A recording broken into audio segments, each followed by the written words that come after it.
2020 ini. Mungkin, perlu diketahui apa saja yang dilakukan nalar ini, kami insya Allah akan membantu sobat-sobat nalar dalam meningkatkan semangat belajar. Misi kami adalah, eee, membantu akses pembelajaran online berkualitas.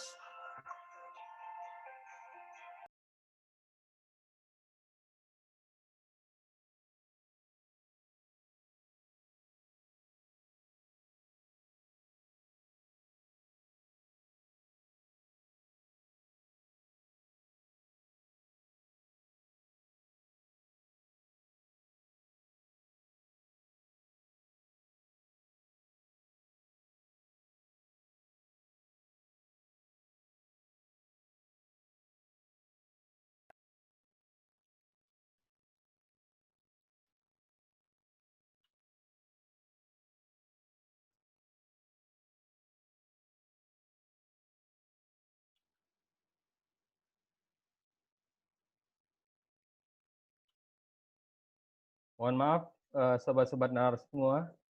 Oh, tadi, saya lupa ya menghidupkan, apa namanya, video. Kalau yang mau melihat wajah saya demikian. Jadi tadi sampai nalar itu akan melakukan visi dan misi, yaitu membantu akses pembelajaran online berkualitas dan berbiaya yang terjangkau ya. Kita juga akan meningkatkan kualitas pembelajaran masyarakat di pendidikan Indonesia ini, dan kita juga mengembangkan proses belajar melalui bidang, teknologi seperti internet dan teknologi digital ini.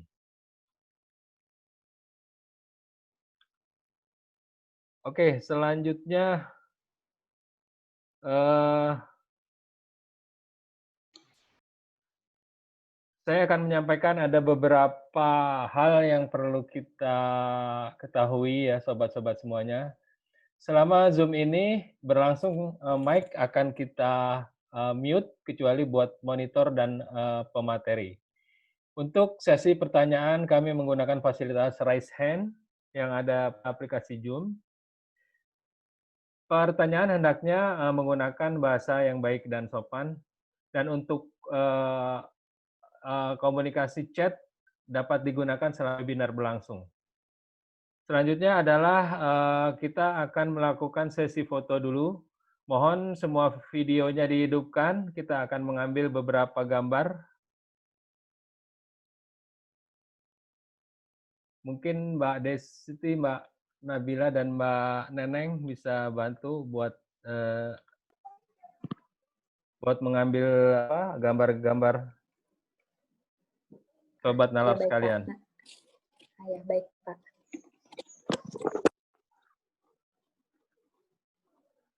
Sudah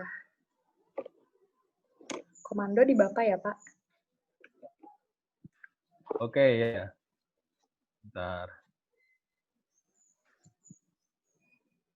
Kita mulai hitungan dari hitungan 5 ya, sobat-sobat semuanya. 5, 4, 3, 2, 1. Ya, set. Oke, Mbak Desti, Mbak Nabila, Mbak Neneng, apakah sudah dapat semua gambarnya? Oke, sebentar Pak. Mungkin sekali lagi yang gaya bebas Pak. Mungkin teman-teman mau gaya bebas. Oke, ya. Ya, kita akan melakukan sesi foto dengan gaya bebas ya. 1, 2, 3, 4, 5, set.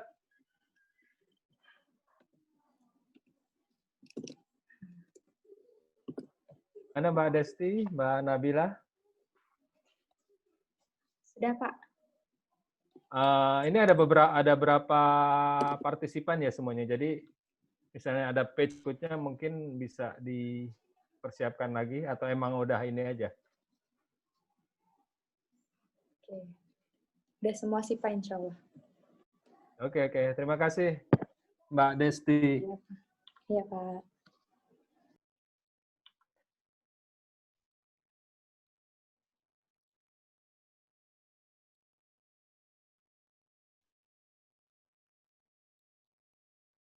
Oke, selanjutnya teman-teman sekalian, kita akan sampai pada acara inti sore ini ya. Kita sama-sama berinteraksi untuk memahami tema kita sore ini, yaitu machine learning, seperti yang ada di informasi yang sudah kalian dapat. Ada beberapa hal dalam tema kita kali ini yang kita akan sama-sama ikut mempelajarinya. Mungkin saya langsung saja memperkenalkan Bapak pematerinya dari webinar sore ini ya. Pemateri akan dibawakan oleh Bapak Dr. Emirul Bahar, ACSI. Beliau berpendidikan S1 di ITB, S2 di ITB, dan S3 di IPB. Beliau menggeluti organisasi profesi seperti Chartered Institute of Securities and Investment atau CISI, Asosiasi Ilmuwan Data Indonesia atau AIDI, Ikatan Supply Chain dan Logistik Indonesia atau ISLI, BKKPII Teknik Industri, ini mungkin Persatuan Insinyur Indonesia ya, International Ergonomics Association IEA, dan yang terakhir adalah Asosiasi Ahli Manajemen Asuransi Indonesia atau AAMAI. Kompetensi beliau adalah beliau berkompeten di bidang sistem modeling dan simulasi, artificial intelligence, Islamic finance and qualification, machine learning dan data science, A-level mathematics, transportation, dan social network analysis. Demikian saya perkenalkan Pak Emirul Bahar. Mungkin Pak Emirul Bahar, saya hand over ke Bapak untuk memimpin materi yang berjudul machine learning ini. Silakan Emirul Bahar, silakan.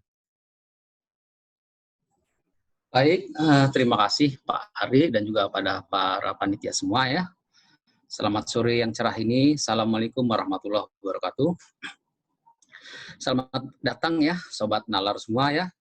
Kehadiran saya di sini tujuannya adalah cuma satu ya. Untuk sharing bersama, bukan mengajar Sobat Nalar semua ya. Sharing untuk saling melengkapi lah. Saya buka saja dengan short pantun ya. Para bocah saling mengejar di kolam yang bening. Mari kita sama-sama belajar machine learning. Oke ya. Baik, saya coba nanti tampilkan beberapa slide yang intinya saja dan kemudian saya coba sampaikan yang pendekatan non matematik ya. Walaupun machine learning ini sebenarnya dasarnya matematik awalnya, saya coba semampunya, sekuatnya untuk membuat se-friendly mungkin ya. Agar semua latar belakang berkumpul di sini bisa saling memahami sehingga tujuan kita sama-sama tercapai. Nah, yang kedua nanti ada beberapa tampilan, entah demo video ya, ditampilkan, kemudian nanti terakhir kita diskusi. Waktunya kira-kira 1 jam ya Pak Ari ya kira-kira ya?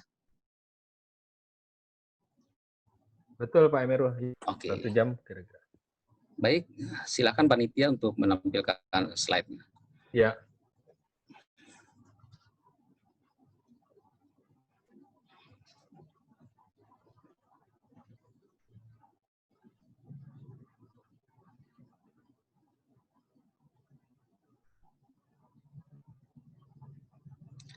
Kita tunggu sebentar ya. Ini saya sambil kenal. Wah, ini beberapa banyak yang saya kenal juga ya. Oh ya, ada mahasiswa, ada bimbingan, ada teman ya. Luar biasa nih.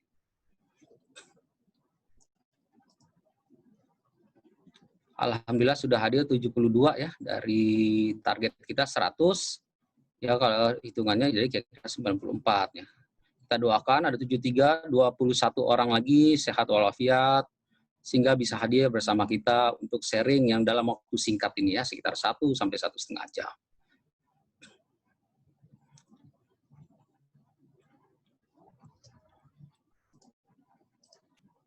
Sudah ada kira-kira?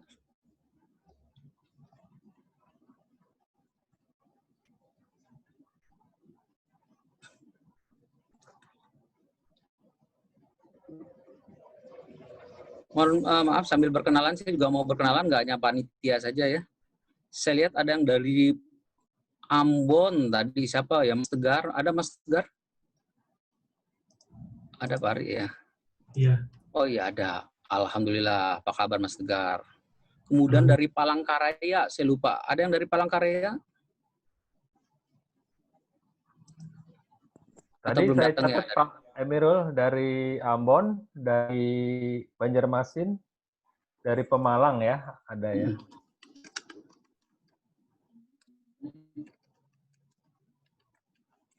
Pemalang juga luar. Terus ada dari Pare-Pare kalau nggak salah. Oke, nanti kita sambung lagi ya. Slide-nya sudah muncul. Baik, kita hari ini saling sharing ya, sharing together, sharing bersama terkait machine learning. Selanjutnya kita singkat ML saja ya. ML di sini betul-betul machine learning maksudnya ya. Next. Oke, next. Oke. Machine learning sebenarnya sebelumnya previous sebelumnya. Sejak tahun 40-an itu sudah ada beberapa paper atau artikel jurnal tentang machine learning dasar-dasarnya ya. Cuma karena perkembangan komputer belum begitu pesat sehingga agak telat munculnya machine learning. Begitu juga induknya artificial intelligence agak telat. Tapi yang paling populer, salah satu pelopornya adalah Alan Turing dan Arthur Samuel. Alan Turing ini ilmuwan Inggris yang membantu Inggris memecahkan kode Enigma, kode rahasia Jerman yang sangat sulit. Tahun 50 dia mencoba melakukan riset. Satu manusia, satu komputer dibatasi dinding, manusia nggak paham, nggak kenal sama sekali balik dindingnya. Diuji coba saling komunikasi, ternyata mereka nyambung. Setelah selesai diberitahu bahwa di samping Anda itu adalah komputer, kaget. Artinya percobaan berhasil sangat sukses dan dicatat sebagai legenda sampai sekarang. Kemudian machine learning itu adalah komputer yang bisa belajar. Jadi kalau yang masuk mesin adalah komputer, walaupun nanti dalam wujud robot, wujud mesin cuci, itu ada komputer. Belajarnya melalui pasokan data dan pengenalan pola data. Jadi pasokan dan pengenalan data. Dan ini induknya adalah artificial intelligence atau kecerdasan buatan. Next. Nah, saya nggak mau terlalu lama ngomong ya, daripada kita lihat nih, machine learning sudah begitu terkenal sampai drakor, drama Koreanya, apalagi milenial ya. Nah, kita lihat pemahaman mereka atau cerita mereka tentang machine learning. Silahkan volumenya. Bisa diperbesar mungkin, atau ini udah yang paling besar?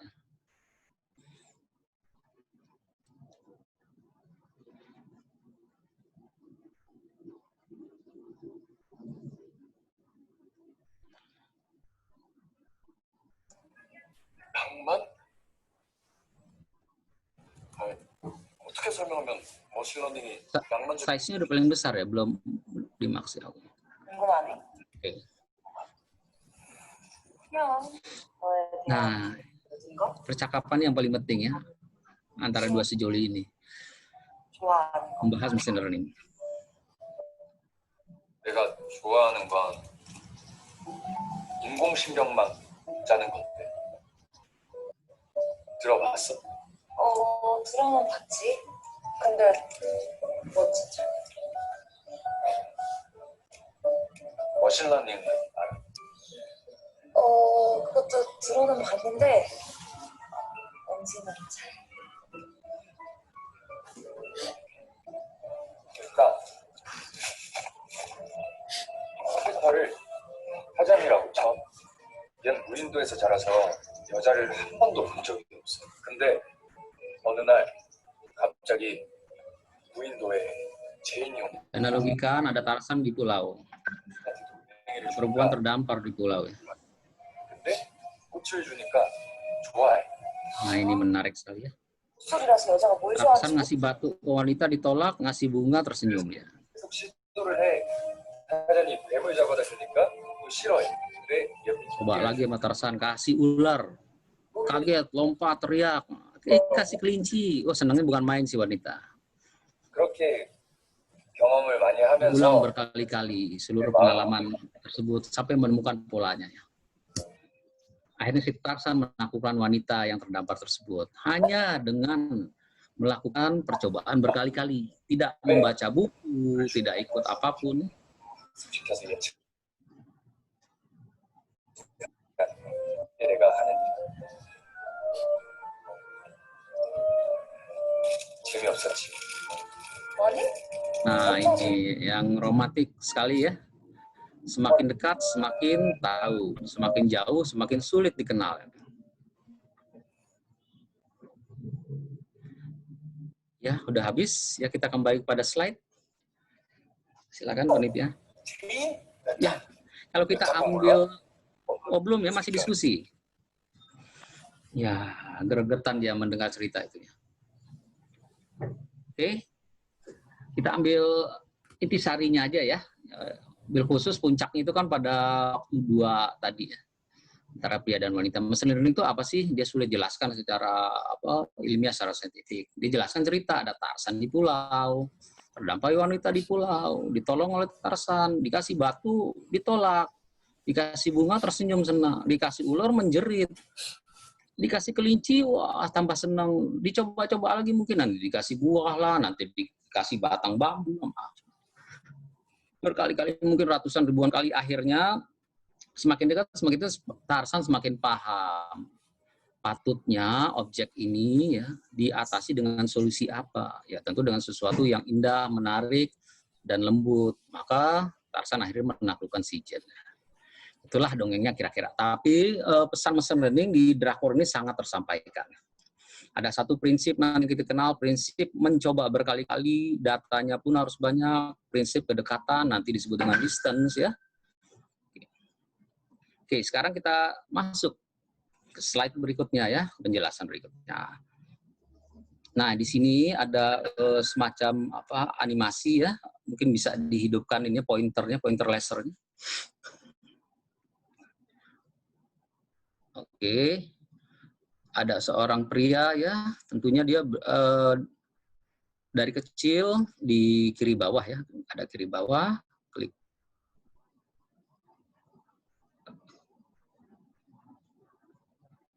Oke.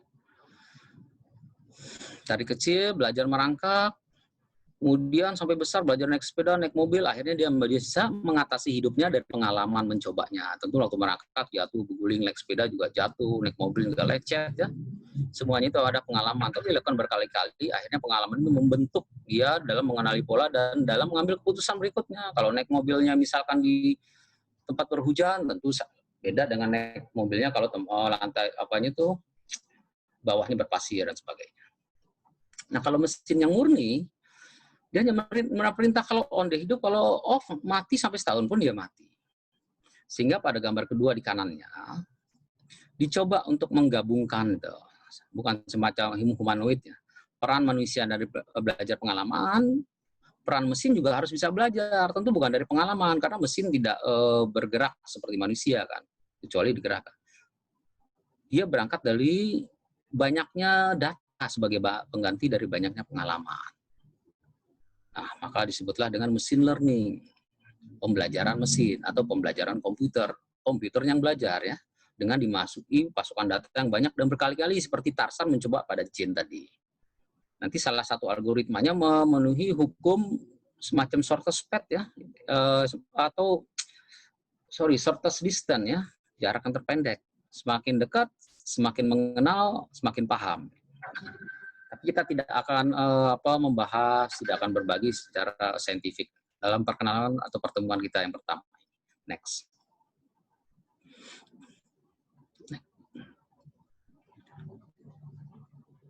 Oke, enter lagi. Nah, masalah pembelajaran ya, ini sebenarnya ada fungsinya, tapi coba disederhanakan, coba dibuat se-friendly mungkin. Ada 3 parameter di sini ya, experience, pengalaman, task itu ada tugas atau fungsi atau algoritma, nanti performance itu adalah pengukuran kinerja. Jadi seorang pembelajar itu belajar dari pengalaman dalam machine learning ini. mempertimbangkan tugas-tugas atau T ya, dan kemampuannya terukur. Jadi pengerjaan tugas itu berdasar pengalaman terukur. Nanti ada akurasi, presisi, recall, F1 dan sebagainya. Next. Oke, next. Nah, perjalanan machine learning itu dari zamannya Turing ya, Alan Turing. Oke, sebelumnya ya. Dan Turing yang paling legendaris adalah tahun 1997 ya. Sebuah superkomputer yang didesain, dirancang, dirakit ya, dan dibuat oleh ratusan ilmuwan dan para grandmaster catur mencoba menantang Garry Kasparov, juara dunia pada waktu yang tak terkalahkan sampai 3 atau 4 kali, saya lupa ya.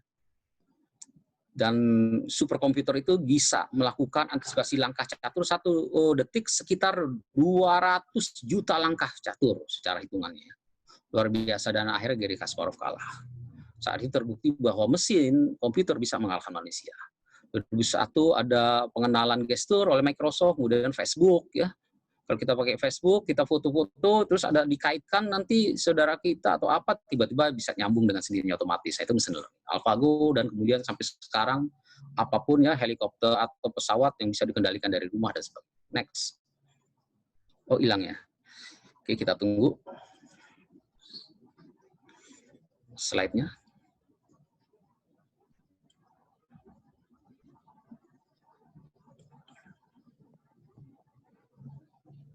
Udah ini Pak, udah dinyalain. Udah masuk belum? Belum masuk. Belum kelihatan ya. Pak Ari, gimana slide-nya belum kelihatan kan ya? Saya minta konfirmasi. Belum. Ya, sebentar.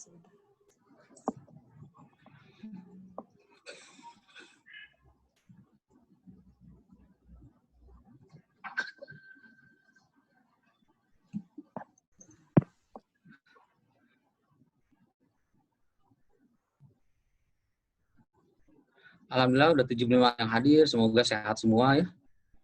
Semoga sisanya nanti bisa hadir ya, walaupun telat.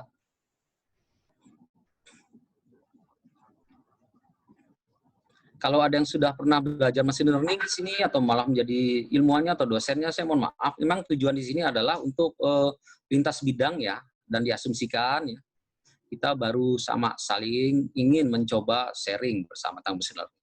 Jadi tidak ada pendekatan matematik modeling, kemudian pendekatan saintifiknya juga hanya prinsip-prinsip dasarnya aja ya. Jadi kita coba se-friendly mungkin pendekatan sharing bersama ini. Oke, next.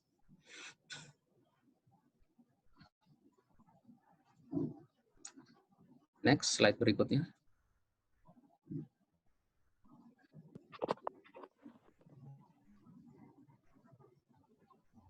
Belum masuk ya Pak? Udah saya next. Belum masuk. Mungkin ini kali ya. Reshare. Pencet share screen lagi. Klik lagi di sininya nih.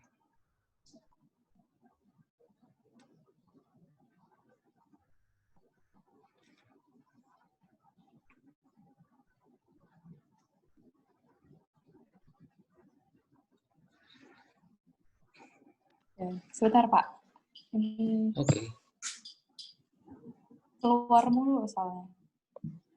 Oke ya. No problem. Udah keluar kan Pak ya? Ya, makasih. Nah, sekarang kita lihat, sering mendengar ya sehari-hari di sosial media atau di kampus atau di kantor, big data, waduh, nah, suatu kalimat atau frasa yang bersayap, data science, mengerikan ya. Dan memang mengerikan karena memang ini dianggap teknologi baru. Artificial intelligence, alah makhluk apa lagi ini. Dulu ada mengira, wah ini Intel ya. Nah, repot ya pada kecerdasan buatan. Machine learning, waduh mesin bisa belajar. Deep learning, belajar lebih dalam lagi. Semuanya mengerikan. Mengerikan itu karena kita nggak kenal. Kalau kita kenal kan malah menjadi sahabat. Kita mulai dari yang paling kecil ya, big data. Big data ini adalah upaya pengambilan data, pemrosesan data, pengolahan data, penampilan data, penafsiran data. Yang basisnya itu ada 3. Yang pertama, volume data maksimum. Sebesar-besarnya, bangsa 3 giga itu udah hal kecil, mungkin bawahnya tera nanti. Kemudian yang kedua adalah kecepatannya, kecepatan mengambil, memproses, menampilkan. Tidak lagi kecepatan, mohon maaf, walaupun komputer kita 16 GB atau 32 GB belum tentu. Rata-rata pakai superkomputer di GX1 dan sebagainya. Nah, big data ini memang menuntut hardware yang cukup tinggi. Dan ketiga adalah keragaman datanya. Datanya tidak hanya data terstruktur yang seperti kita buat dalam database ya, dalam SQL dan sebagainya. Jadi datanya data baris, kolom, ya, data teks, paling numerik. Datanya juga tidak terstruktur. Seperti apa itu? Data video, data peta, data gambar, data tweet di Twitter, ya, data komen di Facebook, data sosmed. Itu semua data unstructured, tidak terstruktur. Nah, big data mengadopsi hal tersebut, terstruktur dan tidak terstruktur. Ada satu sudut pandang yang agak terbalik dengan statistik. Kalau big data kan gabungan antara keduanya, berarti kan variansinya sangat-sangat tinggi. Statistik justru dicari data variansinya rendah agar mudah dikenali. Big data terbalik. Dituntut semakin tantangan besar, semakin bagus, semakin sesuai big data variansinya tinggi. Ada di dalam data terstruktur aja variansi tinggi, digabung lagi dengan tidak terstruktur. Tapi ilmu statistiknya tetap. Ya, cara pandangnya. Kemudian data science ini apa dengan data analitik? Beda. Data analitik kan menampilkan visual, ya, menganalisis. Data science itu membedah seperti dokter otopsi, menguliti, tahu ini kenapa dan kemudian bisa memprediksi. Nah, data science maupun big data membutuhkan machine learning dan deep learning. Khusus big data. Kalau data science sebagian ada yang di luar yang tidak membutuhkan keduanya. Nah, machine learning dan deep learning itu adalah murni anak cucu dari artificial intelligence. Kalau dulu artificial intelligence kan rule based, berbasis aturan, if and else, yang implikasi. Sekarang berbasis data yang setelah. Karena apa? Karena tidak merepotkan dan kemudian kita memudahkan ya, tidak harus orang ilmuwan untuk melakukan proses pembuatan rules. Betul-betul bergantung pada algoritmanya nanti. Oke, next.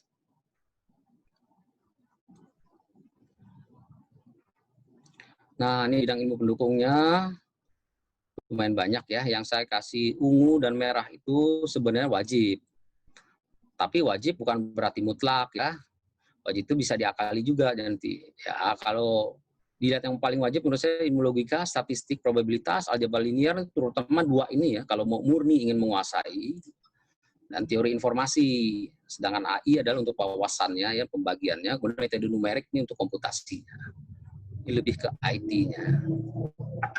Tapi ya, orang belajar machine learning kan tidak harus jadi periset atau ilmuwan. Ada untuk kebutuhan bisnis. Kalau orang bisnis disuruh belajar lagi statistik probabilitas, aljabar linear, belajar matriks, transformasi, kemudian tensor nanti, matriks dalam matriks, agak repot. Maka kita lakukan saja pendekatan logika, karena logika melekat pada setiap manusia dari lahir sampai wafat. Tidak pandang dia latar belakang apapun, mau matematik, mau sastra, mau dia seni, tetap logika itu melekat. Nah, gimana nanti dengan statistik probabilitas aljabar linear? Nggak usah khawatir. Software sekarang sudah sangat canggih. Di dalam algoritmanya, hal-hal tersebut sudah mereka kerjakan. Kita tinggal identifikasi masalah, kebutuhannya apa, cari data sebanyak-banyaknya, masukkan. Nanti mesin bekerja sendiri, ngopi aja, tinggal tunggu ya, berapa detik, berapa menit, tergantung hardware, keluar itu keputusan. Oke, next. Nah, ini kira-kira permasalahan machine learning ya. Ada yang dinamakan target. Apa sih target itu? Suatu yang akan diprediksi, akan ditaksir ke depannya. Akan diperkirakan. Training, apa itu pelatihan ya. Dan pelatihan itu nggak di dunia pekerjaan aja, data juga dilatih. Dulu anjing dilatih, sekarang kucing pun bisa dilatih. Lumba-lumba apalagi lebih pintar lagi ya. Kemudian simpanse. Ternyata semua bisa dilatih. Ada nama feature selain target. Apa tuh feature? Ya, data yang kita masukkan sebanyak-banyaknya untuk menghasilkan target. Jadi feature ini adalah ininya nih, amunisinya, bahan bakarnya, target itu lokasi tujuannya. Nah, secara garis besar fitur itu terbagi dua jenis datanya ya. Data numerik dan non-numerik.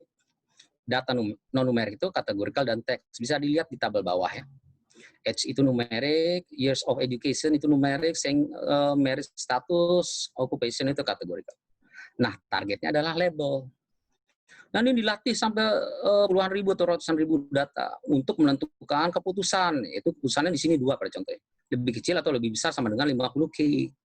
Saya masukin data, umur 37, education doctor, years of education-nya misalnya 20 tahun, marital statusnya merit, bla bla bla, keluarnya apa labelnya. Kita nggak usah ngitung lagi di kalkulator atau di MATLAB. Si mesin dalam hitungan detik menghasilkan, oh ternyata kalau datanya sekian menghasilkan lebih dari 50K income-nya. Artinya apa? Dia belajar dari data yang ribuan itu, dimasukin data, namanya data uji, itu namanya testing.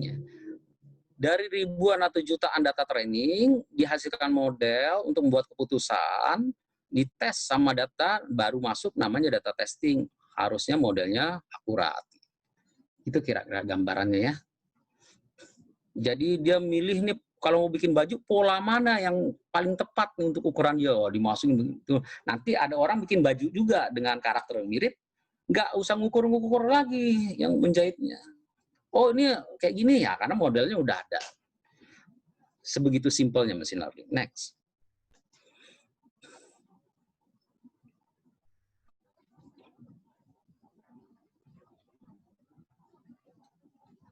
Silakan bagi yang ingin pertanyaan bisa lewat chat ya, dicicil-cicil pertanyaannya nanti dilihat oleh panitia lewat chat.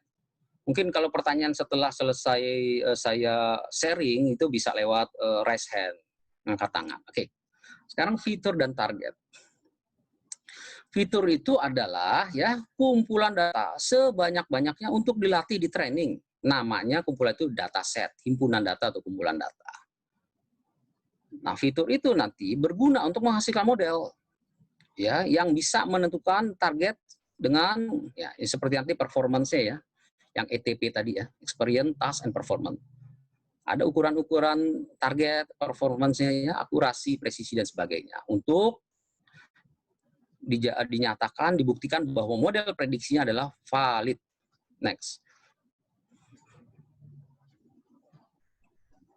Prinsip kerja machine learning simple ya.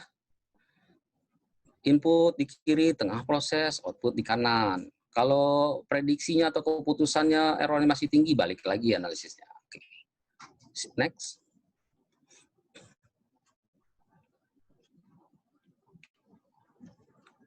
Nah, algoritma machine learning mungkin sebagian sudah paham ini ya, karena sering sekali ya. Ada 3 secara umum. Supervised learning, pembelajaran terawasi, apa maksudnya? Fitur-fitur datanya, inputnya itu dikasih label. Jeruk ya jeruk, apel ya apel, kelinci ya kelinci. Diolah, nanti kita masukin kambing, nggak ngeluarin hasil tuh error. Tapi kalau kita masukin kelinci, si mesin tahu. Dan dari karakteristiknya, ini pasti kelinci kalau modelnya bagus. Kelinci lah yang keluar. Unsupervised learning, pembelajaran tidak terawasi. Kalau yang tadi ibaratnya guru mengawasi anak membagi-bagi berat kelompok, sekarang semua anak berkumpul, gurunya di luar. Sebut teing lah istilahnya orang Jawa Barat. Pokoknya keluar output yang valid. Mereka melakukan pembelajaran mandiri, nah istilahnya ini ya. Apa tuh? Cara belajar siswa aktif dulu nama CBSA. Akhirnya outputnya terkelompok masing-masing. Oh, ini kelompok buah, ini kelompok binatang, kelompok sayuran, dan sebagainya. Nah, yang terakhir di enforcement learning, itu pembelajaran machine learning yang lebih kompleks lagi dari keduanya ya. Ini penerapannya juga lebih canggih ya, untuk robotika, kemudian untuk mengawasi skill, kemudian sistem-sistem yang sangat otomatis ya.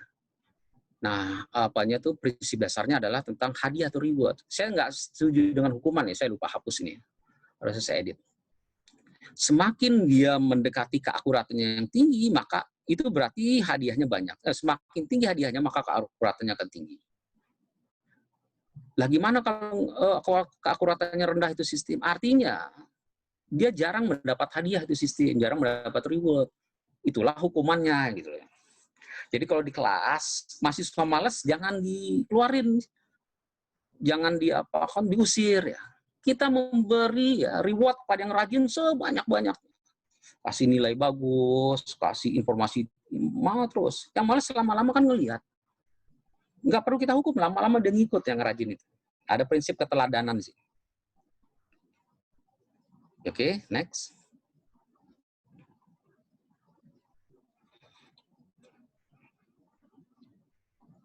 Nah, kita berkenalan satu-satu ya algoritmanya ya, kenalan aja. Supervised learning, nah itu ada apel, ada cupcake ya, itu kan dikasih label ya.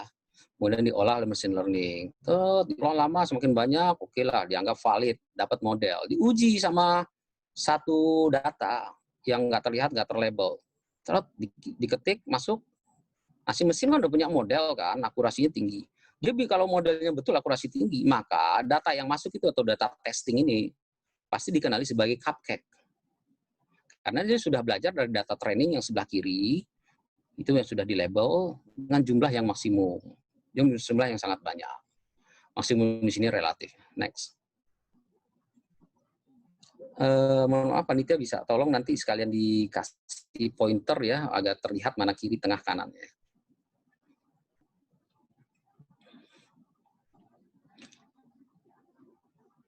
Nggak ada pointer, itu pen kayaknya ya. Oke. Nah, kita lihat ini unsupervised. Pembelajaran tak terawasi ini seperti anak-anak ngumpul, gurunya nggak ada, tapi mereka membentuk pola nantinya di proses algoritma. Tuh ada yang macam-macam tuh, ada piramid, ya ada kubus, ada bola ya, berkumpul jumlahnya juga macam-macam. Berproseslah dengan berapa algoritma ya. Biasanya tidak cukup satu, minimal 2 algoritma karena harus dibandingkan. Kemudian data makin banyak, semakin kenal pola, semakin lama akhirnya bisa dikelompokkan. Ini namakan unsupervised. Next. Nah, reinforcement learning ini ada tikus ya, dia punya kondisi internal ya, dia bisa membayangkan akan dimasukkan ke labirin. Artinya tikus ini bukan tikus pemula, bukan tikus yang baru lahir tentunya. Kalau baru lahir kan lama sekali nanti belajar.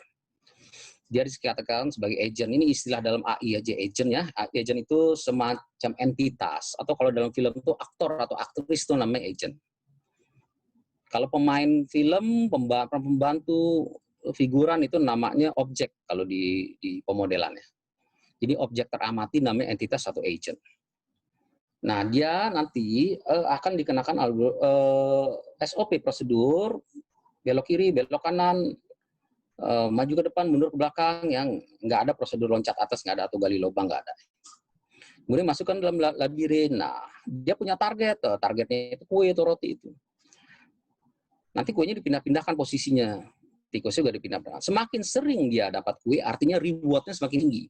Semakin tinggi reward, artinya akurasi semakin tinggi. Maka mendekati 100% dapat dikatakan akurasi tinggi. Biasanya di atas 90%. Dan saya tidak pernah lihat, tidak pernah dengar ya, machine learning apapun algoritmanya mencapai 100% ya. Sepertinya impossible ya, milik Tuhan aja kali. Oke, next. Nah, ini pembagian bercabang ya. Yang pertama kita lihat supervised learning ya. Sub algoritmanya yang terkenal itu supervised, kanan, sebelah kanan. Nah, itu terdiri dari 2 bagian ya. Itu regresi, kita mungkin sudah belajar dari SMA atau tingkat 1 kuliah ya, bagi yang sudah kuliah. 2, klasifikasi, mengklasifikasikan ya. Kemudian unsupervised, yang tak terawasi, terbagi dalam clustering, pengelompokan, dan dimensionally reduction, mengurangi dimensi, nanti kita lihat. Dan ini yang paling tinggi tingkat kesulitannya. Ini butuh hardware yang tinggi juga ya. Dan juga pembelajarannya juga cukup memakan banyak data yang sangat beragam ini ya. Kita lihat ya, akuisisi skill ya, luar biasa nih. Tidak hanya masalah teknis saja nih, tapi juga masalah psikologi bisa dimasukkan ya. Navigasi robot ya.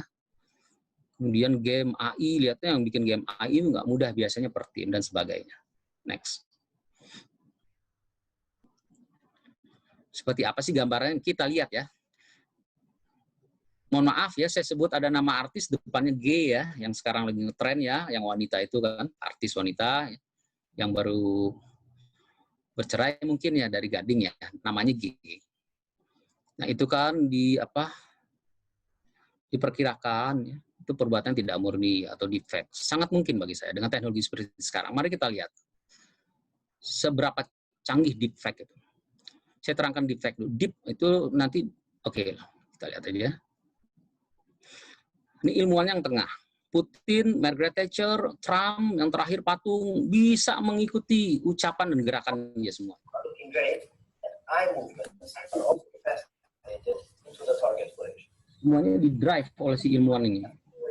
Putin, Trump, Margaret Thatcher, dan itu di-drive, ya, diatur atau dikendalikan.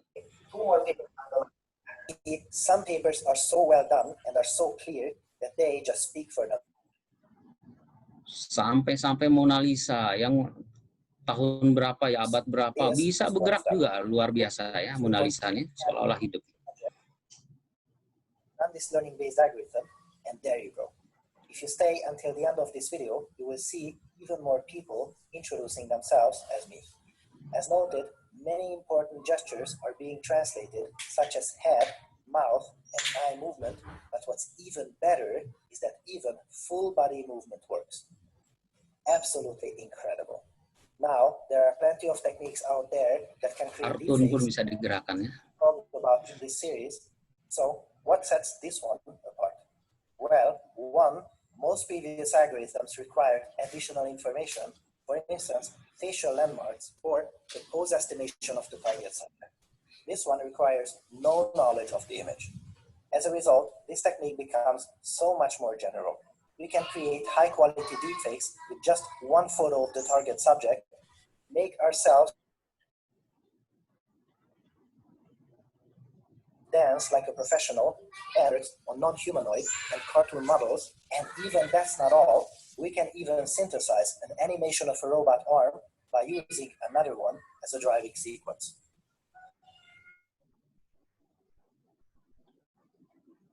Mungkin bisa maju sedikit. Tadi pada waktu See that di skip lagi panitia. Terus di skip. Ya, ini ada berapa layer ya. Jadi coba di stop dulu. Ini sebenarnya proses machine learning yang sangat dalam atau deep learning ya. Deep learning itu terbagi beberapa layer sesuai prinsip artificial neural network ya, yang mengikuti pola-pola ya, sistem sel saraf manusia atau hewan terutama di otak. Semakin banyak layer ya, ada kecenderungan atau kemungkinan semakin canggih melakukan filteringnya, hasilnya pun akan semakin smooth, semakin mendekati kenyataan. Next. Sebelumnya dilakukan vektorisasi, juga ada beberapa proses. Kita tidak bahas itu ya. Next, silakan Pak Dika.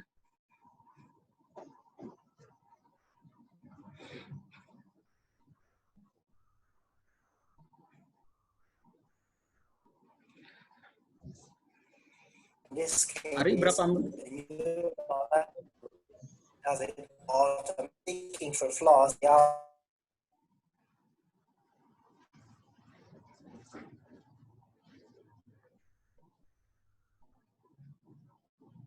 Oke, kita kembali ke slide aja ya. Itu kira-kira gambarannya betapa canggihnya deepfake ya. Deepfake itu singkatan dari deep learning fake, deep learning yang palsu, deep learning yang artinya yang bisa memalsukan kondisi nyata seolah-olah itu nyata dan benar ya.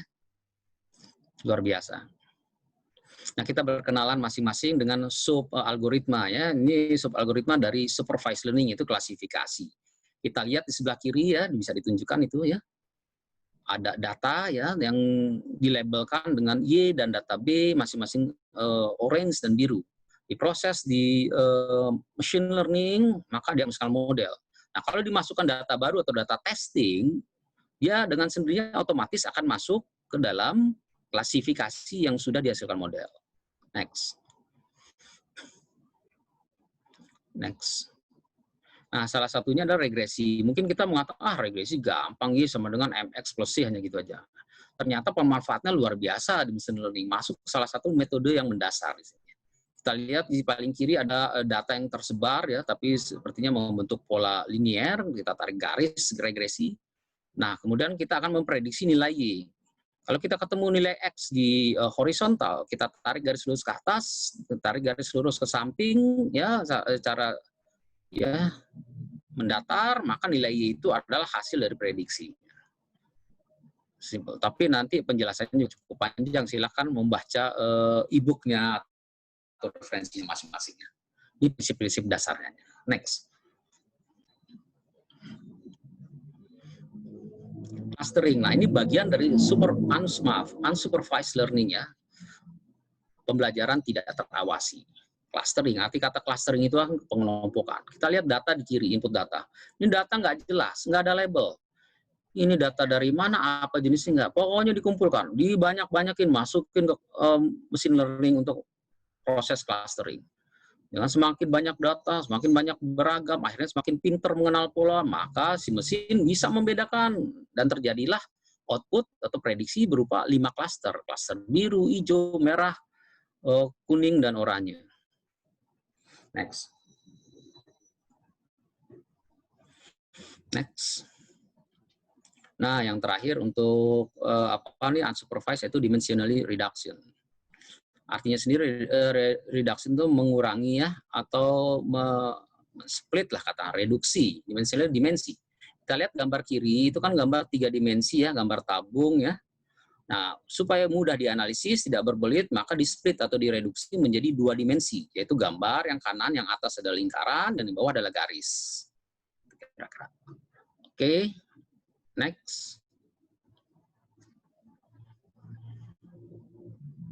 Nah, ini yang paling penting, saudara, sobat-sobat nalar semua ya. Siapapun belajar mesin learning harus tahu workflow-nya ya, atau alur kerjanya. Jangan sekedar tahu software-nya atau sekedar tahu istilahnya saja ya, kemudian berbicara panjang lebar. Workflow itu mempelajari sistem itu wajib diketahui oleh para pembelajar. Mesin learning diawali oleh data dan diakhiri dengan prediksi. Kita lihat ya.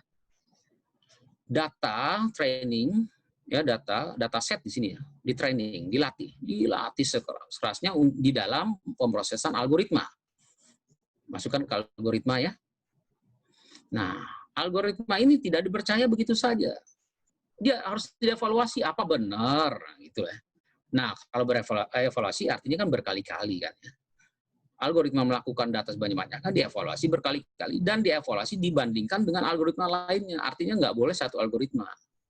Udah selesai mesin learning-nya Pak, pakai apa algoritmanya? Pakai naive bias? Udah, nggak benar itu. Minimal 2. Karena evaluasi. Kemudian dia siklus kan, algoritma evaluasi siklus ya, 3C itu. Oke. Nah, keluar nanti model ya, model baru. Modelnya ini ada model yang paling fit, yang tingkat akurasinya, presisinya, atau nanti ada AUC, area under curve ya, besar. Nah, kalau sudah dianggap ini yang terbaik, maka dites pakai testing dataset. Biasanya dataset testing atau pengujian itu proporsinya jauh lebih rendah. Misalkan training dataset 75%, maka testing dataset 25%, atau training dataset 66%, testing dataset 34%.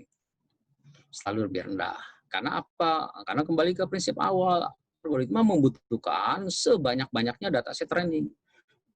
Kalau 50-50 nggak ada gunanya testing dataset. Dibanyakan justru dibanyakan adalah training dataset. Nanti dimasukkan tuh, diuji modelnya. Misalkan tentang pengenalan buah, sayur atau hewan. Nah, testing dataset mengirimkan apel. Ternyata modelnya mengeluarkan ini jenis sayuran. Nah, ini kan parah. Masukkan kelinci, dianggap ini sebagai buah. Kalau masukkan pisang, nanti si model mengenali, memprediksinya adalah sebagai buah, artinya betul. Terus masukin nanti. Ketika udah gagal berkali-kali ya nanti diperiksa lagi algoritmanya. Mungkin kurang bagus atau ada salah masukan, diperiksa lagi. Kira-kira seperti itu. Next.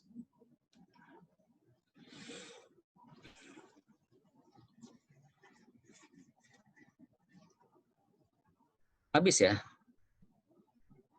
Panitia saya lupa. Ini habis itunya.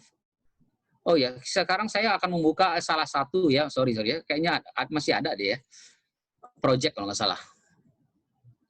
Sebelum materi konfusi itu ada project.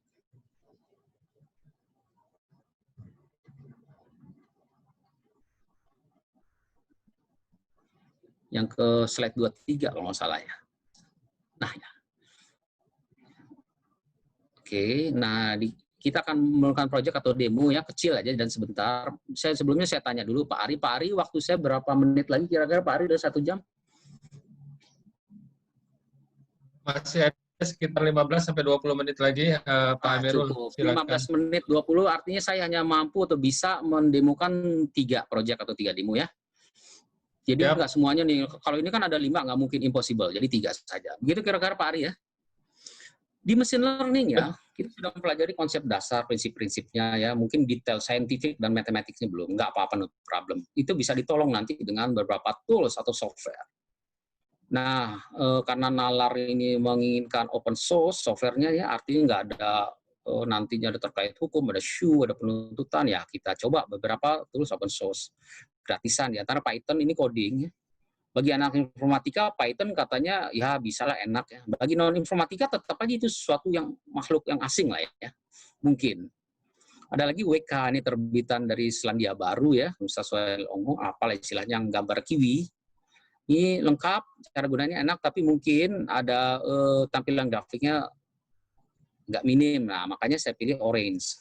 Orange ini dengan keunggulan selain open source sama seperti semua, ini mudah digunakan, sangat user friendly dan cepat, ringan, kemudian mampu datanya banyak ya. Cuman batasannya dia hanya sampai machine learning dan data mining. Untuk deep learning dia kurang. Paling banter hanya sampai artificial neural network saja. K-NIM, nah ini yang paling canggih nih yang dari Jerman bagi saya ya. Bagi yang lain mungkin karena saya ini udah nggak begitu suka coding ya, sukanya yang drag and drop aja ya. Saya belajar Python menyenangkan, tapi ketika ketemu Orange dan K-NIM, wah jauh lebih menyenangkan ya, wajar lah berpindah ya. Nah K-NIM ini bisa sampai deep learning, bahkan sampai big data dengan drag and drop aja. Kemudian Tanagra ini produksi Prancis ya, Tanagra ini lebih menekankan statistik. Visualnya ya ala kadarnya, tapi statistiknya cukup lengkap dan cukup bisa menyamailah untuk SAS atau SPSS modeling kalau nggak salah yang buat data machine learning dan lain-lain. Kita coba ya. Oke, bisa berpindah ke saya, panitia. Saya akan mencoba 3 proyek saja.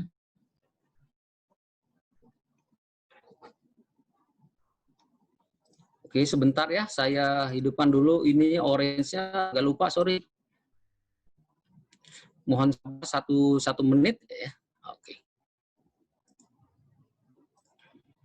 Saya share ya Pak Ari ya.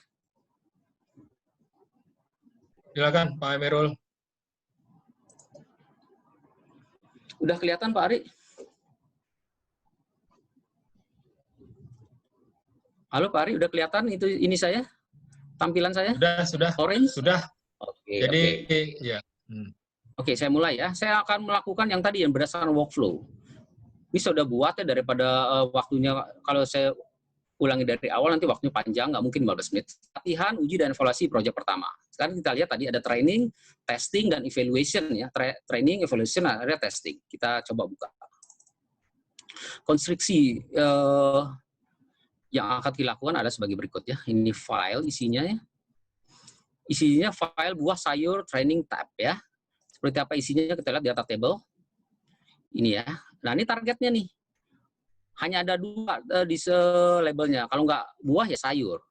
Nah ini metadatanya. Metadata itu data yang teridentifikasi. Apple, apricot segala macam. Nih persentase vitamin A-nya ya. Sebentar nih. Ini persentase vitamin C sampai fiber. Jadi ada berapa fitur? 1, 2, 3, 4, 5, 6, 7, 8, 9, 10 fitur dengan 1 target. Artinya ada 11 data ya, kita lihat. 9 tambah 2, 11. Kemudian instannya ada 35. Ini banyak datanya. Pak Emir, ya? Pak Emir, mohon kalau Nggak bisa kelihatan. di zoom Pak Emir. Ya. Ini udah nggak bisa, udah maksimum nih Pak Ari. Oke, kalau Udah, gitu, ya. Nah, ada 35 data ya. Oke. Mari kita lihat. Pertama, dia tuh di training. Di training tuh melalui algoritma, kan tadi saya bilang. Jangan 1, saya pilih 3 algoritma sembarang. Algoritma tree, algoritma logistic regression, dan naive Bayes. Ya, datanya dimasukkan, kemudian ya diolah, semua algoritma mengolah data, kemudian dilakukan test and score, ya, pengukuran kinerja. Kita lihat. Nah, keluar ya, ini classification accuracy. Kita lihat. Dari 3 algoritma, yang paling tinggi adalah algoritma logistic regression, kalah semua ya. 77%, 76,7%. Area underclock-nya juga tinggi. Nggak Jauh kelihatan ya. Pak Emir. Mohon maaf udah Pak Emir. kelihatan, astagfirullah. Coba saya sebentar ya. Sorry, sebentar. Kelihatan nggak? Ya, kelihatan timer sekarang. Oke. Dari 3 algoritma tree, naive Bayes, logistic regression, kita lihat aja classification akurasinya. Paling tinggi kan logistic regression kan 76,7% ya. Paling rendah tree 57,8. Area undercurve juga sama lah ya.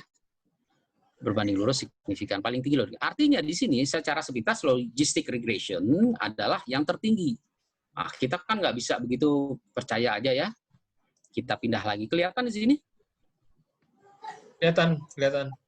Kita pilih ANN.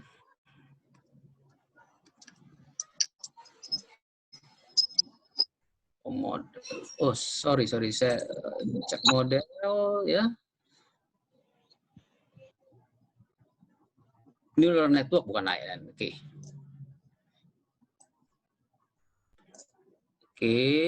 Apakah benar logistic regression masih yang terbaik kalau kita pilih neural network ya? Kita coba. Mungkin agak lama dikit neural network nih jalannya runningnya ya. Padahal saya udah 16 muncul, udah 16 giga masih. Kalau pakai superkomputer di bawah 1 detik deh keluar. Nah, sekarang kita bandingkan mana logistic regression neural network. Nah, udah kalah dia. Nah, ini proses-proses dinamakan evaluasi. Kita nggak cukup puas dengan 3, kemudian selesai 4, bahkan 5. Setahu saya yang paling canggih di machine learning, ya paling akurat neural network. 83,3%. Ini 76,7. Presisinya juga jauh di atasnya, 84,4, ini 79,3. Ini kelihatan Pak Ari? Kelihatan. Oke. Nah, kemudian kita lihat matrik, konfusi matrik. Nanti kita belajar konfusi matrik ya. Kita langsung aja ini. Padahal datanya ini scatter plotnya itu tersebar loh. Kan ngaco, nggak mungkin regresi, impossible ini dijadikan regresi ya, karena datanya tersebar ya. Fruit warna biru, vegetable warna merah. Ini kelihatan Pak Ari ya. Kelihatan, Pak.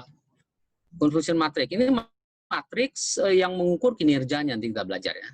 Kinerja yang bagus ini yang ini nih, akurasi, jumlah ini dibagi jumlah total 90 ya, ini 94 untuk naive Bayes. 64/90 kan kecil ya. Kemudian tree 32 tambah 20, 52 oke kecil. Nah, neural network yang tinggi. Dan seterusnya. Nah, sekarang testing data. Testing data kita pilih.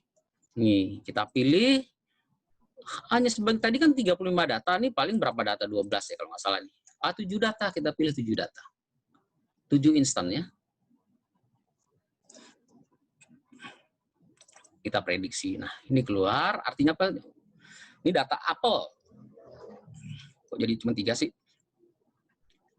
Oh, ini belum ikut tadi. Oke, nggak apa-apa. Apple di naive Bayes dianggap buah, di logistik dianggap buah, di tree dianggap vegetable, gagal di tree ya. Nah, kita bisa lihat nilainya. Kalau gagal total 0, berhasil total 1, yang mendekati kebenaran 0,97, yang jauh mendekati kegagalan 0,22. Itu salah satu cara melihatnya ya. Oke, nanti kemudian kita buka lagi sekarang. Clustering foto. Nah, ini cukup menarik nih clustering foto nih. Kelihatan Pak Ari? Kelihatan. Saya punya data ya, data tentang hewan ada sekitar 20 di sini ya. Ini kira-kira hewannya seperti ini ya. Cat, calf, segala macam nih ukuran size-nya, lebar dan tingginya ya. Foto ini kita lihat image viewer. Nah, hewan yang kita kumpulkan ya ada 20 atau 21 nih ya. 21 ya, ada 21. Oke, kemudian dilakukan embedding. Apa itu embedding? Image yang kasar ini, yang kita lihat dengan kasat mata di embed ya, dicangkokkan supaya jadi image dalam sistem pemrosesan machine learning. Di konversi image yang kita lihat di mata dengan image menurut machine learning beda. Dikonversinya di sini image embedding. Sehingga datanya ada data vektor. Ini nanti ada kita belajar vektor, tensor dan sebagainya ya, kita nggak bahas. Kemudian kita lakukan embedding data. Nah, ini prinsip Easton, ingat yang drakor tadi ya. Kan dia deket-deketin cup ini tuh. Semakin dekat semakin bagus dan memang dipilih yang terdekat. Semakin dekat maka semakin mudah dikenali polanya. Nah, kemudian saya pilih cosine ya. Di sini ada Manhattan, Euclid, Jacob, Spearman, saya pilih cosine ya. Hierarchical cluster. Nah, kita lihat ya. Kita lihat ada berapa klaster nih kita pilih. Nah, ini klaster apa nih? Klaster 1 isinya Milka, Calf, Cow, Ox, sapi Bali. Seperti apa sih wajah mereka? Kita lihat di image viewer berikutnya. Oh, ini sapi. Kita penasaran, misalkan kita penasaran nih. Coba saya masukkan sapi 5, masuk nggak nih? Termasuk kelompok-kelompok klaster nih, kita coba ya.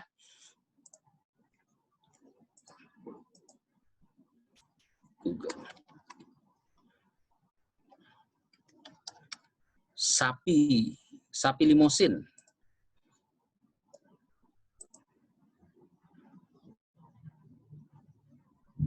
Sapi limosin ya, ini sapi limosin, kita pilih save image.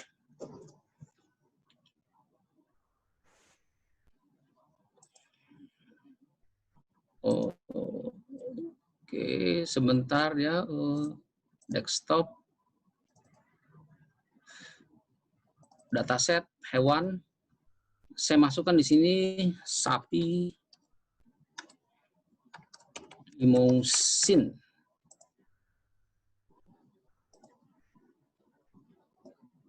Sapi limosin ya, kita lihat lagi, kita masuk lagi orange. Ya, jangan kita reload dulu, kita pilih dulu yang hewan tadi. Coba kita lihat ada sapi limosin nggak ya di sini? Oh enggak. Oke, kita masukkan dataset webinar ya. Oh, maaf, salah. Saya kok dataset webinar sih? Hewan harusnya ya. Semua dataset masuk nanti. Kita reload. Reload, coba kita lihat image viewer. Udah masuk belum? Dua-dua. Udah masuk ya sapi limosin ya? Nah ini, udah masuk data kita yang baru kita kenali. Dia sapi, termasuk kelompok sapi atau kelompok unggas. Nanti kita lihat. Dia setelah diolah, kita lihat clustering. Nah ternyata masuk kelompok sapi. Lihat kita limosin ya, kita buktikan secara viewer, kasat mata. Betul. Data kita bisa dikenali oleh model adalah kelompok para sapi. Gitu kira-kira. Yang terakhir ya. Masih ada waktu Pak Ari ya? Yang terakhir saya mau lihat clustering teks ya. Kemudian ini teks yang bersejarah waktu teks Bung Karno waktu ini ya sidang BPUPKI ya. Teks pre-processing. Saya punya kebetulan filenya.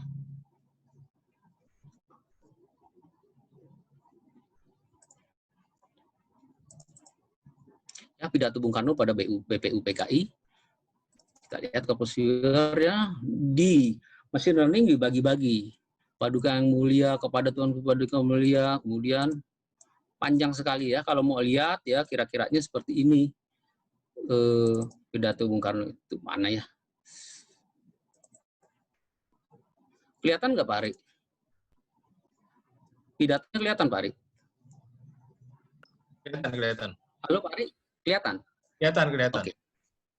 Oke ya. Kita masuk lagi orange, kita mau analisis sederhana untuk pre-processing aja, belum sampai text mining-nya belum ya, waktu itu nggak cukup. Kemudian word cloud-nya, apa sih yang di pidato Bung Karno itu yang paling menonjol? Oh, ternyata kata kita yang di Indonesia, tapi ada kata sandang yang penting, yang untuk ya, dilakukanlah mungkin pre-processing text. Ya, perangkat. Saya mencantumkan perangkai teks yang isinya yang itu adalah harus dihilangkan di stop words. Sehingga nanti lebih terfilter, sehingga kata-kata sandang yang nggak penting nggak usah muncul walaupun banyak. Jadi yang muncul yang penting-penting saja. Nah, ketika BPUPKI Bung Karno ya terbanyak mayoritas mengatakan Weltanschauung dalam bahasa Jerman.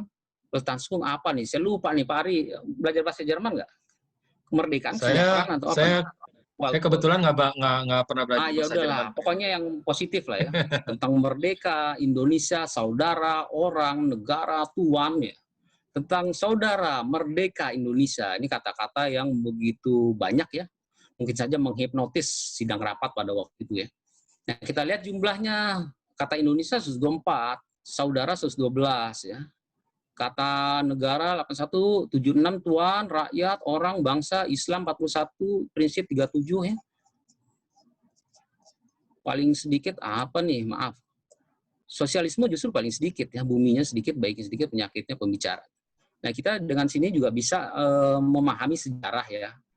Seberapa intensif pada waktu itu hal-hal yang menjadi yang utama dalam sejarah Indonesia ya, dilihat dari analisis teks. Saya sudah 3, Pak Ari. Semoga nih tidak sampai 1 jam atau pas 1 jam, Pak Ari. Ya. Masih silakan Pak Emir. Alhamdulillah kalau gitu kita lakukan saja sekarang ini ya. Analisis silakan. pertanyaan. Maka saya mau lihat di pertama kali di di chat ya. Betul. Ini karena Oke, saya Pak bukanya Emir. dari bawah.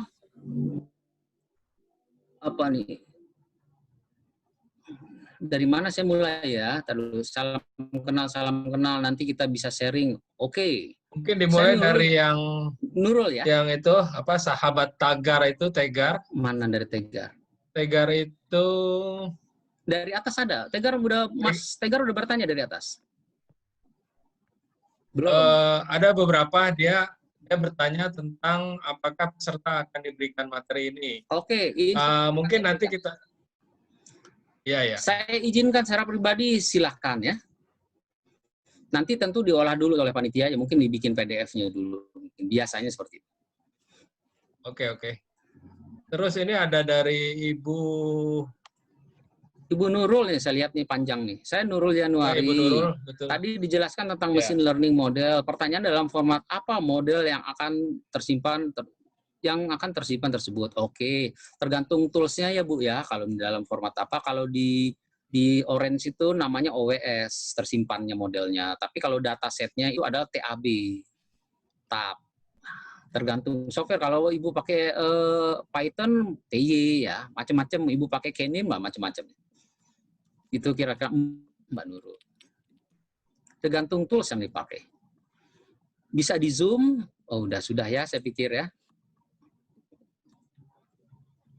Apa yang dimaksud dengan adanya AUC, CA, dan F1? Makasih, Master. AUC itu area under curve, salah satu pengukuran ya. Mungkin kalau yang ada pernah belajar integral, pernah lihat ya, semakin luas maka semakin besar nilainya. Ini 3 ini adalah ukuran yang namanya P, yang di awal saya sebutkan. E, experience, T, task, P, performance. Mengukur performance atau kinerja, ukuran kinerja. Jadi model yang terbaik itu berdasarkan 3 ini. Maaf Pak, nanti boleh silakan. Apakah MC sudah dibagikan? Belum, nampaknya di akhir kayaknya ya. Apakah nanti dibagikan? Insya Allah file PDF-nya saya pikir ya. Dari saya silakan untuk sharing ilmu bebas. Mau ambilnya kapan saja ya, tentunya panitia yang paling berhak. Link oke. Mungkin Anda ingin bertanya langsung dengan raise hand, silakan. Atau dengan visual ya, tergantung panitia gimana ngaturnya, saya ikut saja, silakan. Kita sharing di sini ya. Saya tidak mengajari siapapun. Saya tidak merasa mengajari siapapun. Saya mengajari diri sendiri di sini. Jadi kita sharing saja kalau ingin kita bertambah ilmu, mari kita sharing.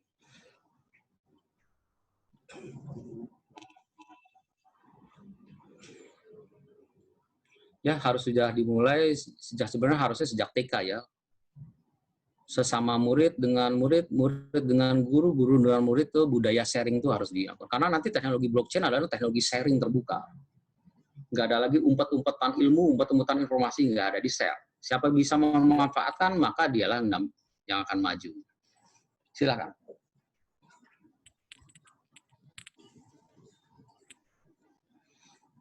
Oke, sobat-sobat, siapa yang mau yang ada concern lagi, ada komentar atau ada mungkin ada sanggahan atau memang ada pertanyaan lagi, silakan.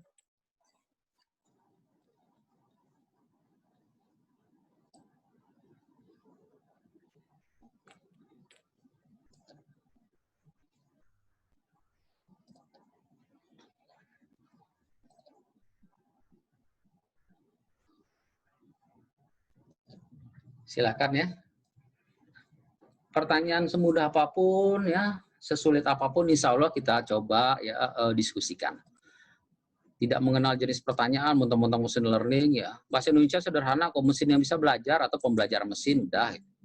Dan itu kan terasa mudah, tapi saya yakin masih banyak yang mau penasaran ya. Silakan mau nanya tentang keilmuannya, kemudian aplikasinya, atau menanyakan tentang Kalau nalar online yang paling berhak menjawab mungkin Pak Ari ya, atau panitia. Halo Pak, Ya halo, silakan. Siapa namanya Mas? Alfa. Alfa. Itu Silakan Mas Oh, Alfa. Mas Soalnya Alfa. banyak, Pak Alfa. Selamat maksudnya sore, Pak Alfa. yang banyak bertanya adalah yang dari tulisan. Jadi tadi teks. dituliskan sudah banyak sekali. Ya.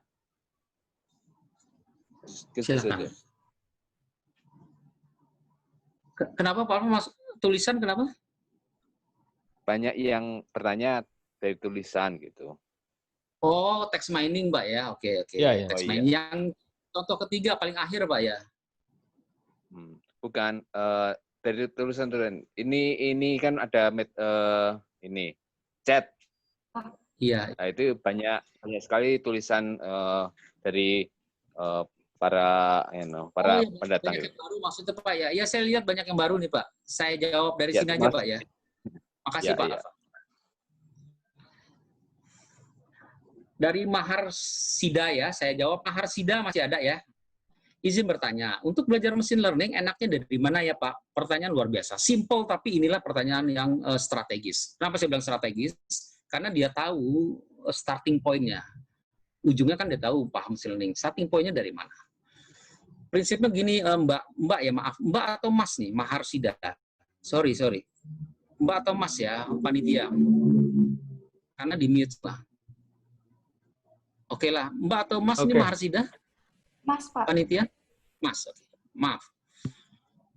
Mas Mahar Sida, prinsip pembelajaran di seluruh dunia, ya di kampus, di pengajian, atau dimanapun, carilah yang paling mudah, belajar yang paling mudah. Jadi Mas Mahar Sida bisa belajar yang paling mudah, entah dari blog, kalau tulisannya, jangan dari jurnal atau dari buku. Entah dari YouTube, seperti yang tadi, ya. Nanti meningkat. Cari buku yang cukup sistematis dan mudah juga. Karena buku itu kan urutan-urutan sistematikanya kan terjamin dibandingkan blog. Oke. Nah, setelah itu cari software, Mas. Karena buku itu biasanya kan harus ada aplikasi. Cari buku yang aplikatif mudah. Kemudian cari software yang mudah. Misalkan Oracle segala macam. Kalau nggak bisa juga ya cari teman diskusi atau mungkin tanya Pak Ari gitu ya, mana tahu nanti di nalar ada ya dan sebagainya. Itu langkah-langkah yang mudah. Jadi prinsipnya cari dari jalan yang paling mudah. Jadi kita ketika mempelajarinya, ketemu orang diskusi atau belajar di tempat lain, tidak kosong. Itu dari saya, Mas Mahar Sida ya. Jadi jangan belajar matematik modelingnya dulu. Nanti, kecuali Mas Mahar Sida, mohon maaf, misalkan dari jurusan matematik atau fisika, itu no problem. Mereka mungkin lebih suka dari sana. Mas Lanang, maaf Pak, untuk seperti saya mahasiswa, data saya yang baru ingin memulai. Kira-kira angka apa dulu? Ini hampir mirip deh ya, Mas Lanang ya. Mirip ya, hanya pertanyaannya kalau Mas Marsida mesin learning, kalau Mas Lanang data science, saya pikir hampir mirip. Cari yang termudah. Kalau dari internet, biasanya dari blog, dari YouTube. Nanti ada istilah-istilah baru, cari kamusnya, kamus khusus teknologi, kalau nggak ada, ya langsung Google Translate. Saya juga sering begitu kalau ada kata-kata. Itu lebih mudah. Kalau mau lebih penjelasan lengkap, maknanya ya buku. Nah, nanti puncaknya kalau sudah menguasai baru baca jurnal. Karena apa? Di jurnal itu ya penemuan-penemuan algoritma baru, penemuan kasus baru itu selalu diupdate. Jangan lupa sesuai slogan nalar kalau nggak salah ya. Learning by doing. Bekerja sambil belajar, belajar sambil bekerja. Nggak hanya baca tapi mencoba. Izinannya untuk menghitung luas daun yang rusak, apa bisa menggunakan L? Insya Allah bisa. Insya Allah. Yang nggak bisa itu adalah menghitung luasnya perasaan. Nah, itu sulit ya. Teknologi sekarang puncaknya baru taraf pikiran. Mobil di Jerman bisa digerakkan oleh pikiran. Tapi kalau perasaan menggerakkan sistem, nah ini berbahaya. Kesel dikit meledak. Nangis dikit orang terjungkal. Repot kalau perasaan bisa direkayasa. Bisa. Daun, jangankan daunnya, sel aja bisa diukur. Silakan Mbak, kalau untuk risetnya saya berikan semangat, support ya, semoga berhasil kalau memang ingin menghitung luas daun. Mas Pak Wakakasih, terima kasih atas jawabannya. Siap, sama-sama Mas Mahar Sida. From Mbak Risnawati, baik Pak, ya, makasih kembali. Mungkin ada lagi, silakan.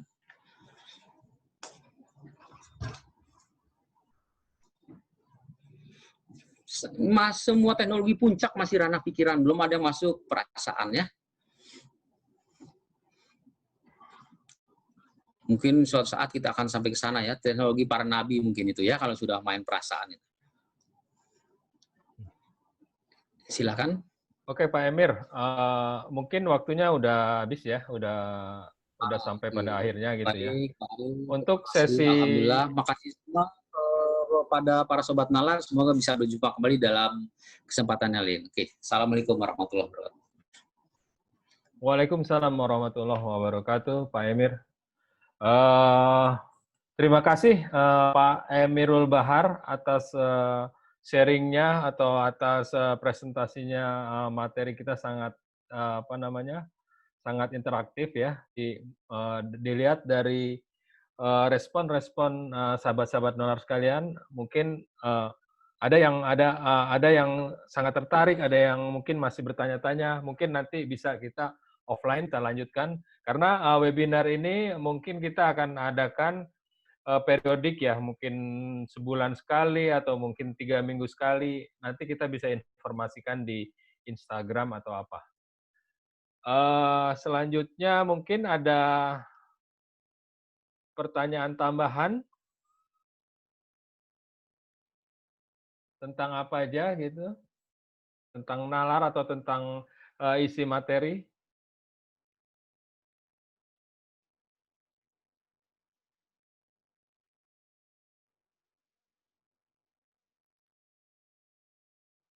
Oke Mbak Desti, kita sampai jam berapa ya Mbak Desti ya?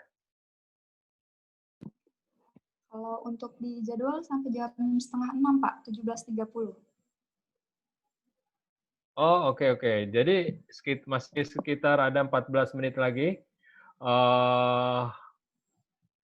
Mungkin kita isi dengan sesi tanya jawab lagi ya. Mungkin ada beberapa sahabat-sahabat nalar yang mau bertanya lagi atau kurang jelas apa saja tentang nalar, tentang apa materi yang Pak Emir berikan. Silakan.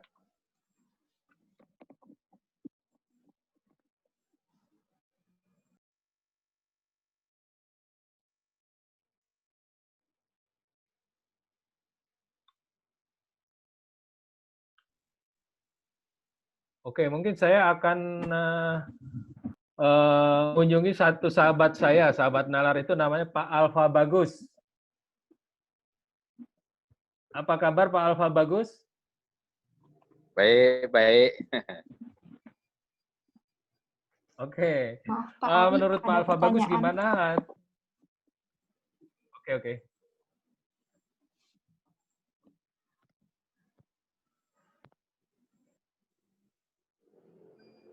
Oke, pertanyaan dari Najwa ya. Saya mau tanya, kira-kira webinar nalar selanjutnya diadakan kapan ya? Saya bisa jawab, nanti kita komunikasikan lagi melalui medsos ya. Mungkin nanti tim nalar kita akan update di Instagramnya nalar dan akan didistribusikan juga undangan-undangannya kalau emang udah mungkin seminggu sebelumnya atau 5 hari sebelumnya kita biasanya udah distribusikan. Begitu Mbak Najwa jawabannya.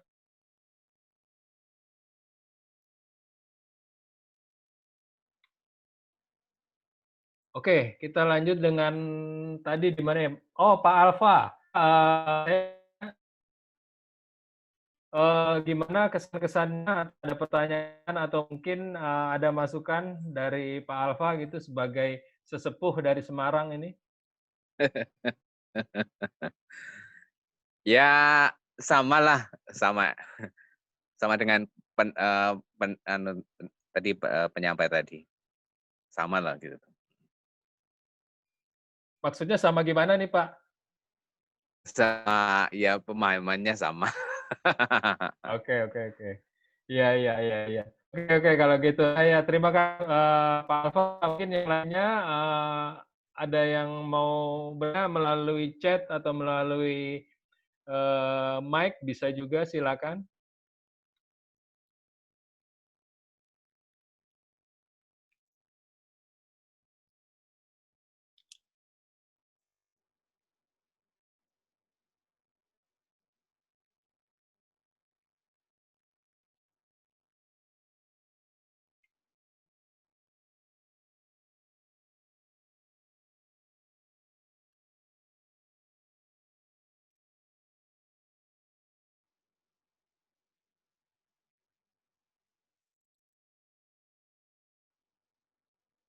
Oke, kalau tidak ada mungkin Amir untuk bisa menyimpulkan mungkin ya materi tersebut berapa poin, mungkin dua atau tiga poin gitu ya. Silakan Pak Emir.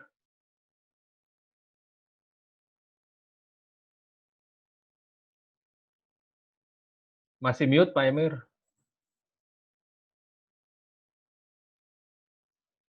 Pak Emir mute. Oke. Baik Pak Ari, tadi saya mencet berkali-kali. Maaf. Oke, sekarang sudah diizinkan lagi. Kalau saya bisa simpulkan ya, karena judulnya mudah belajar mesin learning, kesimpulan saya ambil adalah mesin learning itu memang mudah. Saya singkat ML itu mudah lagi. Mudah lah. Kenapa saya bisa bilang mudah? Karena saya sudah mencoba. Dulu sebelum saya mencoba juga saya lihat ini kok belajar matematik lagi ya. Saya dalami terus ya. Terus ya yang penting jangan menyerah. Coba lagi. Sama seperti bayi merangkak jatuh, kepentok, ya berguling-guling lah, kena air lah, keciprat sana, ciprat sini. Ujung-ujungnya kan dia bisa naik sepeda, naik motor juga. Dan kenapa saya sarankan belajar mesin learning dengan mudah? Untuk supaya kita tidak tertinggal. Hampir semua kehidupan mesin learning. Mau ke bank juga kredit, mesin learning nanti yang dipakai. Dari semua fitur, datanya, lokasi, pendapatan, segala macam diterima atau tidaknya. Kemudian Anda ke bandara, sekarang semuanya sudah hampir bandara internasional face recognition. Anda tegang sedikit, sudah mencurigakan itu menampilkan ya keakuratan, ntar mirip-mirip dianggap dengan bandar narkoba lagi, dipanggil lagi sama imigrasi, mesin learning. Karena mereka punya database jutaan, fiturnya itu jutaan dataset. Mau kemana lagi? Nggak mungkin mesin. Semuanya mesin learning. Karena apa? Prinsip dasarnya. Setiap makhluk pasti belajar dari pengalaman masing-masing, termasuk makhluk yang namanya komputer. Pengalaman berupa data. Sama seperti kucing, tikus, lumba-lumba kita, kambing. Makanya ada pepatah atau pemiu, sebodoh-bodoh keledai tidak akan masuk pada lubang yang sama. Karena apa? Karena dia sudah belajar dari pengalaman. Itu aja yang bisa saya simpulkan, Mas Ari, dan memang ML itu mudah lah. Terima kasih. Terima kasih Pak Amir. Oke, karena waktu juga udah mulai mendekati akhir ya.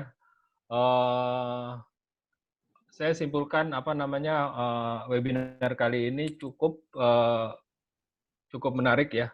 Kita mencatat ada 74 partisipan ya. Mungkin yang kita undang ada yang mendaftar setelah kita launch form pendaftaran itu adalah kira-kira ada 95 ya, 94, 95. Ternyata yang bisa hadir 74%, 74 orang. Nah ini mungkin terima kasih banyak kepada peserta-peserta yang sekarang bisa ikut. Selanjutnya mungkin nanti kita akan komunikasikan dengan para sobat nalar semua. Webinar selanjutnya yang akan kita adakan. Mungkin kita juga butuh persiapan materi, butuh persiapan untuk pembicara siapa lagi gitu ya. Oke, akhirnya kami seluruh ya segera sampai jumpa di webinar selanjutnya yang akan datang. Kami mohon maaf yang sebesar-besarnya jika ada kekurangan teknis ataupun penyampaian materi. Jangan lupa dikunjungi kami di IG Nalar Online, FB Nalar Edu, Twitter Nalar Online, dan YouTube Nalar Online. Tetap patuh protokol kesehatan, pakai masker, dan jaga jarak. Wabillahi taufiq wal hidayah. Wassalamualaikum warahmatullahi wabarakatuh.